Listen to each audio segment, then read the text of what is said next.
নমস্কাৰ, আপোনালোকে মই লিখা এপ্লিকেশ্যনখন ইতিমধ্যে আপোনালোকে দেখিলে কেনেদৰে লিখিছোঁ। ইয়াতে মই অলপ পাঠ কৰি দিছোঁ, লগতে ছাত্ৰ ছাত্ৰীসকলৰ কাৰণে অকণমান বুজাই দিছোঁ। To the principal oblique head teacher, principal head teacher যিকোনো এজন দিব পাৰে। ওপৰত মই ডেটটো দিছোঁ 30/10/2023।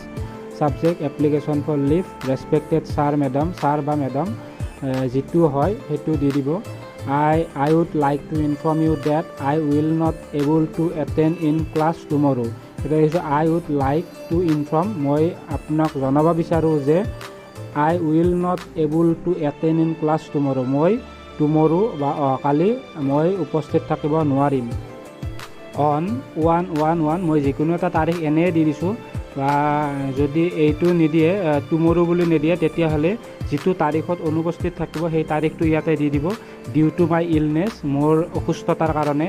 Oblique because I have an urgent work, বা এনেদৰে দিব পাৰে because I have an urgent work at home, মোৰ ঘৰৰ এটা বিশেষ কাম আছে।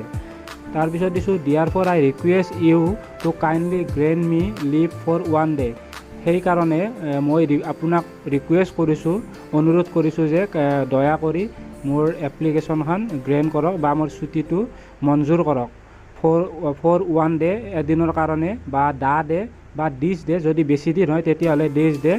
Cited above, I really grateful to you, মই সুখী হ'ম এই এপ্লিকেশ্যনখন গ্ৰেণ্ট কৰিলে। থেংকিং ইউ, ইউৰ ফেথফুলি বা অবিয়েণ্টলি, ফেথফুলি মানে বিশ্বাসী, অবিয়েণ্টলি তাৰমানে আপোনাৰ বাধ্য, একান্ত বাধ্য।